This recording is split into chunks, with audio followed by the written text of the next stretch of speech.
ইন্ডিয়ার মেঘালয় পাহাড় দেখে আমি হয়ে গেছি মুগ্ধ। এইদিকে বিশাল আর তার বউ করতেছে ভিডিও। তাদের ভিডিও দেখে আমি হাওরে দিয়ে যাব। ও বাবা, হাওরের পানি এত ঠান্ডা, বাপরে বাপ। নৌকায় উঠে আমি নিতেছি মজা। সাঁতার পারি না, তাই জ্যাকেট পরায়া দিতেছে সাজা।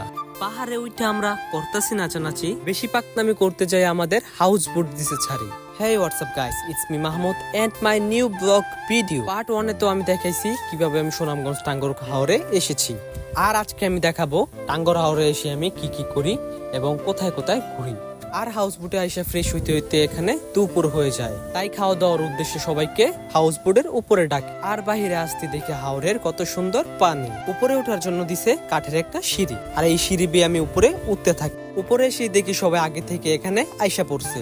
আর হাউস বোটের উপরে এত রোদ, আমি তাকাইতেই পারতাছি না। এর একটু পরই আমাদের হাউস বোট এই ব্রিজের নিচে দিয়ে যেতে শুরু করে। আর আমি বয়ে এদিকে বোটের উপর শুয়েই পড়ি। আমার দেখা দেখে অনেকেই বোটের উপর শুয়ে পড়ে, আর ওদেরকে দেখে আমার অনেক হাসি পাইতেছে। এইদিকে অব্র ভাই, বিশাল ভাই আর তার বউ ছবি উড়িতেছে। তাদেরকে কে কে চিনো কমেন্টে জানাও। তার একটু পর আমাদেরকে খিচুড়ি, আচার আর বেগুন ভাজা দেয়, আর আমরা তিনজন খাওয়া শুরু করি। এমনিতেই পেটে খিদা, আর খিচুড়িটাও মোটামুটি মজা হয়েছে। এইদিকে আমার ভাইও বলতেছে খাবারটা নাকি অনেক মজাই হয়েছে। তাই আমি আমার বন্ধু শাকিলকে বলতেছি তুমিও কিছু কও। বন্ধু আর কি বলবে, সে তো শরমে পুরা সবুজ হয়ে যাইতেছে। তারপর বোট থেকে আমরা হিজলপুরের উদ্দেশ্যে রওনা দেই। আর এইটুকু তো আপনারা ভিডিওর প্রথমেই দেখেছেন। সত্যিকার অর্থে এখানের পরিবেশটা অনেক সুন্দর। তারপর আমি পানিতে ভয়ে ভয়ে জ্যাকেট পরে নামি, যেহেতু আমি সাঁতার পারি না। তারপর আমি ইউটিউবের জন্য একটি শর্ট ভিডিও করি, যেটা আমার ইউটিউব চ্যানেলে পেয়ে যাবেন।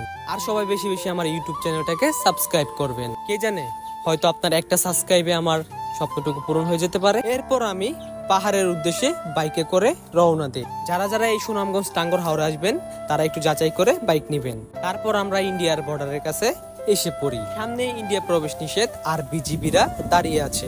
আর এখানে আসার পর আমার ভাইয়ের সাথে সবাই ছবি উঠানো শুরু করে। হ্যাঁ, সেলিব্রিটি হলে যা হয় আর কি। কিন্তু এখানে অনেক গরম, আমি তো গাইমা পুরা শেষ। ওইখান থেকে আস্তে আস্তে প্রায় বোটে রাতি হয়ে যায়। আর রাতের হাওর তো অনেক সুন্দর।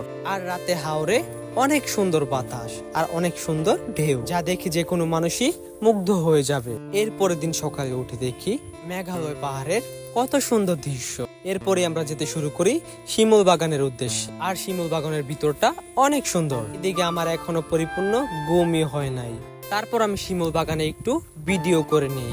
আর সত্যিকার অর্থে শিমুল বাগানটাও অনেক সুন্দর, কিন্তু এখনো বাগানে শিমুল ফুল ধরে নাই। তারপরেও আমার কাছে অনেক সুন্দর লাগতেছে। আর এইটুকু তো তোমরা ভিডিওর প্রথমেই দেখেছো। হ্যাঁ, বিশাল ভাই আর তার বউ টিকটক ভিডিও করতেছে, আর এইদিকে আমি এইসব দেখতেছি। তারপর আমরা শিমুল বাগান ঘুরে বুটির উদ্দেশ্যে রওনা দিতে থাকি। বাইরে এসে দেখি, ওরে বাবা, এখানে তো আরো সুন্দর দৃশ্য। সব নৌকা একসাথে সাজানো, অনেক সুন্দর লাগতেছে। তারপর আমরা বোটে এসে আবার রওনা দিই পাহাড় টিলার উদ্দেশ্যে। আর যারা এই টাঙ্গর হাওরে যাবে, তাদেরকে একটা সতর্কবার্তা, নিজ ব্যবহার করার জন্য স্যান্ডেল এবং প্রয়োজনীয় সামগ্রী যাতে নিয়ে আসে। কারণ এখানে হঠাৎই বৃষ্টি, আবার হঠাৎই ভাব, তাই এখানে ছাতা, স্যান্ডেল এসব যাতে মনে করে নিয়ে আসা হয়, নয়তো আর পাহাড়টিরা ঘুরতে হবে না। এইদিকে তারা উপরে উঠে গেছে, কিন্তু আমি এখনো উঠতে পারিনি, তাই আমি আস্তে আস্তে উঠতেছি। আর একটু উঠার পরে আমি ওইটা একটা দৌড় দিই। পাহাড়ে যাওয়ার রাস্তাটা অনেক উঁচু, তাই আমাদের হাঁটতে একটু কষ্ট হইতেছে। তারপরেও আমরা দৌড়াইতেছি আর জোরে জোরে পাহাড়ের গান কইতেছি। পাহাড়ে ওঠার মজাটাই অন্যরকম। তারা সুনামগঞ্জ টাঙ্গর হাওরে গেছে, একমাত্র তারাই বলতে পারবে। অনেকক্ষণ দৌড়ানোর পর আমরা অবশেষে পাহাড়ের উপরে উঠে পড়ি। আর পাহাড়ের উপরে উঠে আমরা তো মহা খুশি। পাহাড়ের উপরে উঠে এত সুন্দর দৃশ্য দেখে আমি একটা দৌড়ি দেই। আর হাওরের ওই পাশে মেঘালয় পাহাড়, এই পাশ থেকেই পাহাড়ের এত সুন্দর দৃশ্য আর মেঘ দেখা যাইতেছে। আর এটা থেকে আমি অনেক খুশি। তারপর আমি আর আমার ভাই একটু নাচানাচি করা শুরু করি, এবং নাচতে নাচতে এক পর্যায়ে আমি নাচের স্টেপ ভুলে যাই। আমার ভাই তো কত সুন্দর করেই নাচতেছে। আমার ভাই তো নাচের শুটে অনেক প্রফেশনাল ভাবে করে থাকে। আর আমি কি তার মতো এইভাবে পারবো? সমস্যা নেই, আজ হইতে পারিনি, কিন্তু অবশ্যই একদিন ঠিকই পারবো। আর এই দিকে তো মেঘালয় পাহাড়ের মেঘ যেন আমাদেরকে ডাকতেছে। আর এত সুন্দর দৃশ্য আমরা সবাই মিলে উপভোগ করতেছি।